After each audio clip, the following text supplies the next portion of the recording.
For everyone who solves crime from their couch, knows more about forensics than their own job, and has trust issues with small-town sheriffs, Amazon Music's millions of podcast episodes are calling. Just download the Amazon Music app and start listening to your favorite true crime podcasts ad-free. Included with Prime. That's the sound of a big deal. At Wayfair, that sound happens a lot. Dream sofa for half the price? Big deal. New dining table you've been eyeing for months? Big deal. Finally picking up those last few pieces and finishing that bedroom? Now that's a really big deal. Whatever your home needs, Wayfair has the selection, the savings, and over millions of 5-star reviews to back it up. Shop Wayfair.com today before someone else snags your big deal. Wayfair, every style, every home. This is Optimal Work Daily. Do you create plans that would require an android to execute? By Steve Pavlina of stevepavlina.com. Last week, I read Execution by Larry Bossidy and Ram Charan. I felt the book was filled with too many long-winded stories and could have been reduced in size by at least half. But I liked the overall message, which is that execution is a key part of strategy. Let me explain. No, there's too much. Let me sum up. I'll cover how this principle can be applied both for a business and for an individual. First, let's say you run a business. You set some goals for the next year, and then you map out a plan to achieve these goals. Everything looks good on paper, but then your company tries to execute the strategy over the course of the year, and it flops. But it flops not because the strategy itself was flawed, but because the execution of the strategy was bungled. It's like a football coach calling for a particular play, a play that is the correct call for the given situation, and the players on the field execute that play ineptly. They don't do what they're supposed to do. So even though the coach called the right play, the team couldn't execute it well enough to get the expected result. Bossidy and Charan point out that this is an extremely common problem in business. They use AT&T as one of their many examples. A few years ago, AT&T set some ambitious goals and worked out a strategy that seemed perfectly sound, but they couldn't execute it well enough, and it cost them dearly. The authors recommend a methodology for including execution as part of any strategy. So if you're going to make a plan, you need to drill down into how you're actually going to execute it and figure out if it can actually be done.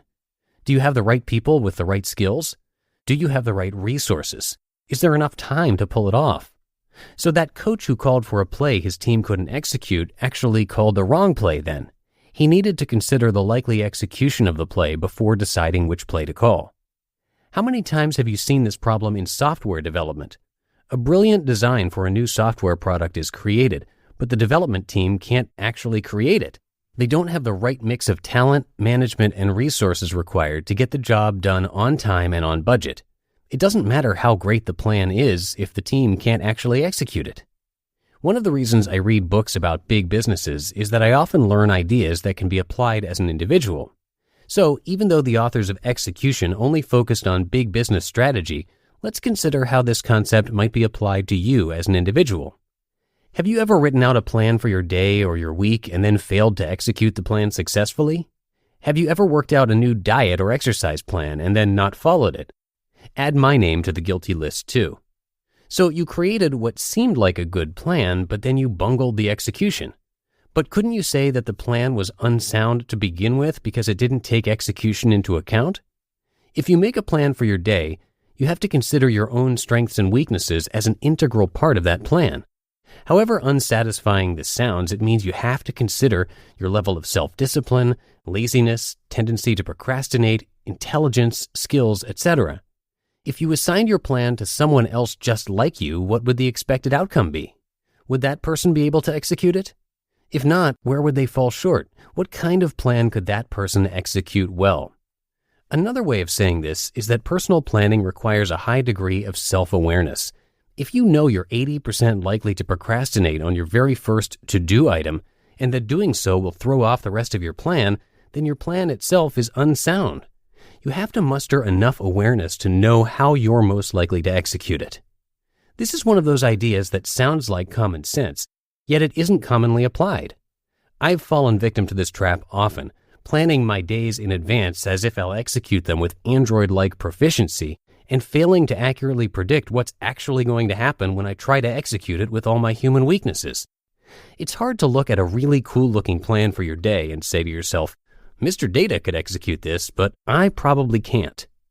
So the general solution is to take a hard look at yourself, develop an awareness of your strengths and weaknesses, and get to know which kinds of plans you can execute well and which you'll probably bungle.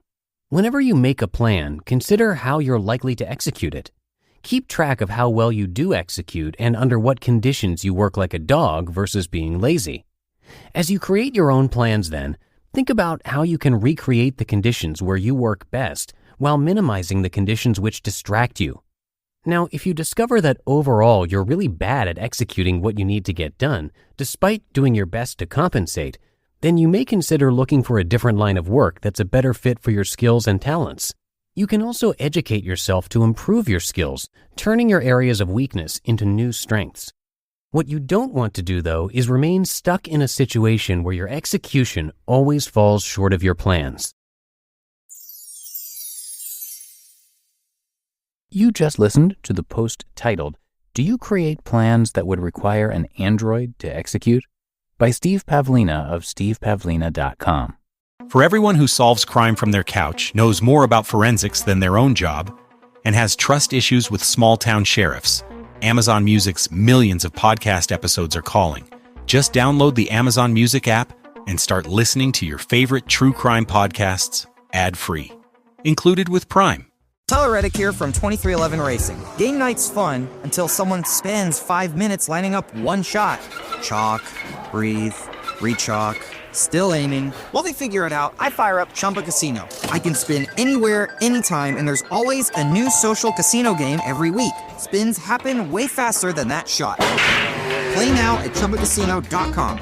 Let's Chumba. Sponsored by Chumba Casino. No purchase necessary. VGW Group. Void where prohibited by law. 21 plus. Terms and conditions apply.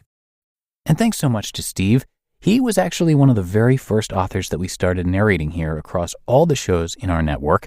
And that's because he writes about topics like personal development, money, health, relationships, and more, which match up really well with the different podcasts that we currently have in our network. So yeah, you're going to hear his articles across all of our shows. And despite reading his content for years now, we still haven't run out of his content. There's a lot of it. So again, big thanks to Steve, and come by stevepavlina.com for much more. But that should do it for today. I hope you enjoyed the post, that you're having a great day, and also thanks for being a subscriber to the show and sharing it with others when you get a chance. That really helps us out. So I will see you back here tomorrow over the weekend, where your optimal life awaits.